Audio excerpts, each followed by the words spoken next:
Hello anime lovers, स्वागत है आप सभी का आज की एक और नई वीडियो में। तो जैसा कि आप सभी को पता है कि जुजुत्सु काइसेन सीजन 3 कल ही रिलीज हो चुका है। तो आज हम जा रहे हैं इसके एपिसोड 1 को एक्सप्लेन करने के लिए। तो चलिए शुरू करते हैं बिना किसी देरी के। एपिसोड की शुरुआत होती है तबाह हो चुके टोक्यो के एक सुनसान इलाके में। हर तरफ सिर्फ धुआं और मलबा ही दिखाई दे रहा है। यहाँ हम देखते हैं यूजी इतादोरी को, जिसके चेहरे पर अब वो पहले वाली मासूमियत नहीं दिख रही है। यहाँ हम देखते हैं कि यूजी एक बहुत बड़े विशालकाय कर्ज से लड़ रहा है, लेकिन यहाँ यूजी सिर्फ लड़ ही नहीं रहा, वो एक शिकारी की तरह दिमाग चला रहा है। वो जोर से ताली बजाता है ताकि शहर के बाकी सारे बचे हुए कर्सेस उसकी ताली को सुनकर एक जगह पर आकर अटक जाएं और फिर अटैक करने लगे। वो उन्हें एक टनल की ओर ले जाने वाला है जहाँ पे उसने एक ट्रैप सेट किया हुआ है। हैरानी की बात यह है कि वो भागते हुए भी आराम से चॉकलेट खा रहा है, लेकिन कहानी में ट्विस्ट तब आता है जब वो कर्स यूजी को एक बिल्डिंग में दे मारता है। यूजी थोड़ा जख्मी हो जाता है, पर तभी अचानक माहौल में एक भारीपन महसूस होता है। आसमान से हम सभी का फेवरेट कैरेक्टर यूता को नीचे उतरता है। उसकी आंखों में एक अजीब सा सन्नाटा दिखाया जाता है। वो बिना किसी मेहनत के अपनी तलवार निकालता है और एक ही झटके में उस कर्स को खत्म कर देता है। लेकिन दोस्तों, यहाँ ध्यान देने वाली बात यह है कि यूटा यहाँ यूजी पर हमला करता है और उसे कहता है कि मैं तुम्हें यहाँ बचाने नहीं आया हूँ। वो बड़े ही ठंडी आवाज में कहता है कि उसे हायर अप से ऑर्डर मिले हैं कि सुकुना के वेसल्स यूजी इतादोरी को एग्जीक्यूट करना है। यूजी को यहाँ भरोसा नहीं होता कि उसके गोजो सेंपाई ने जिसके बारे में बताया था वो उसकी मदद करने के बजाय उसे मारने के लिए आया हुआ है।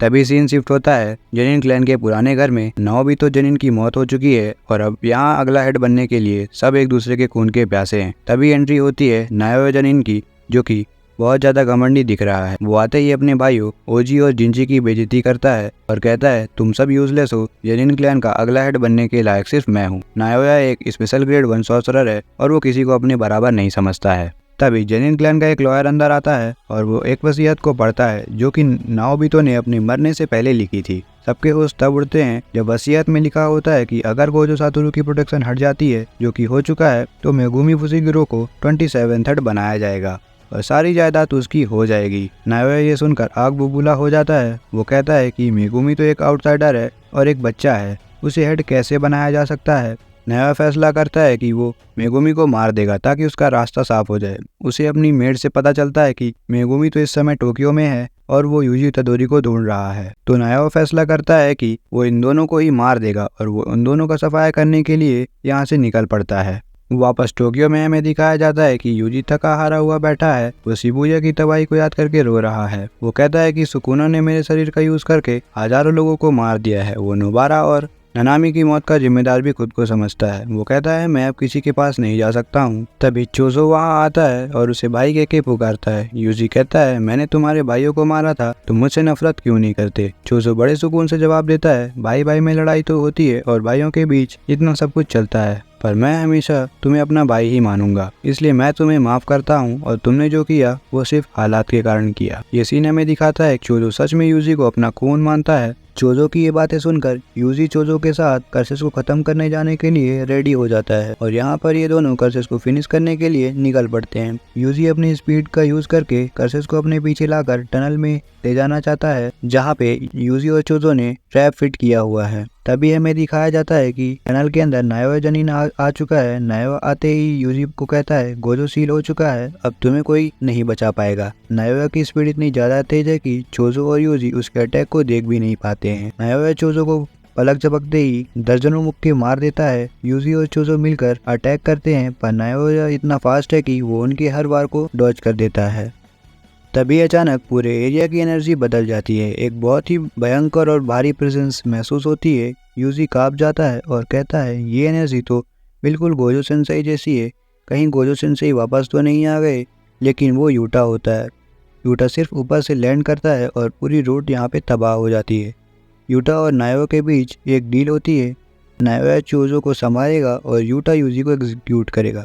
मगर यहाँ पे उनके बीच एक बात होती है कि यूटा ये बात हायर अप्स को नहीं बताएगा क्योंकि नाओया को अभी इसके बाद भी किसी से मिलना है। यहाँ यूजी नोटिस करता है कि यूटा की तलवार से काफ़ी ज़्यादा कर्स एनर्जी निकल रही है। यूजी ये देखकर समझ जाता है कि यूटा से लड़ाई आसान नहीं होने वाली है। यहाँ हम देखते हैं चोजो यूटा की ताकत को देखकर डर जाता है। वो चिल्लाता है और यूजी से कहता है कि यूजी यहाँ से तुम्हें भागना होगा, ये बंदा बिल्कुल गोजो सातोरू के जैसा मॉन्स्टर है, इससे तुम कभी जीत नहीं सकते और ना ही कभी इसे हरा पाओगे। चोजो अपनी पूरी जान लगाकर और पूरी ताकत के साथ नाओया को रोकता है ताकि यूजी को यहाँ से भागने का मौका मिल सके।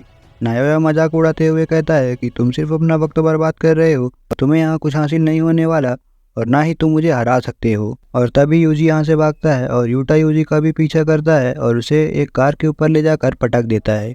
यूजी यहाँ पर हैरान है कि यूटा तो इतना दुबला पतला है और इतना ताकतवर भी दिखता नहीं, फिर भी इतना पावरफुल कैसे है। यूटा उसे बताता है कि मेरे पास गोजो शिंसे से भी ज़्यादा कर्स एनर्जी है, मैं अपने हर अटैक में अनलिमिटेड कर्स एनर्जी यूज़ कर सकता हूँ। यूजी को नानामी के आखिरी वर्ड याद आते हैं जब उसने कहा था I leave the rest to you. यूजी हार नहीं मानता, वो एक टूटा हुआ चाकू निकालता है, उसमें अपनी सारी कर्स्ड एनर्जी भरता है और एक बहुत बड़े रिस्क के साथ यूटा के ऊपर हमला कर देता है और उसकी तलवार को तोड़ देता है। जब यूटा की तलवार टूट जाती है तो यूजी को लगता है कि उसने यूटा को रोक दिया है, पर तभी उसके पीछे एक बड़ी सी परछाई दिखाई देती है और हमें पता चलता है कि ये the queen of curses Rica है। रिका यूजी को पीछे से इतनी जोर से पकड़ लेती है कि वो सांस भी नहीं ले पाता है और रिका यूटा से पूछती है कि तुम लोग कहाँ जा रहे हो, तो यूटा कहता है कहीं नहीं, हम बस खेल रहे हैं। और फिर यूटा यूजी को दुख भरी नज़रों से देखता है और उसे कहता है कि माफ़ करना इतादोरी कुन। फिर वो अपनी टूटी हुई तलवार यूजी के सीने में उतार देता है। यूजी की आंखों के सामने अंधेरा छाने लगता है और इसी के साथ हमें यहाँ पे एपिसोड खत्म होता हुआ दिखाई देता है। तो दोस्तों, इसी के साथ ये एपिसोड खत्म होता है और अगर आपको मेरी एक्सप्लेनेशन पसंद आई हो तो चैनल को सब्सक्राइब जरूर कर लीजिएगा। मैं ट्राई करूँगा कि मैं इससे भी ज़्यादा अच्छा एक्सप्लेनेशन कर सकूँ और हमें जल्दी से जल्दी 1K सब्सक्राइबर भी रीच करने हैं, तो सब्सक्राइब याद से कर लीजिएगा। मिलते हैं एक और अगले एपिसोड में।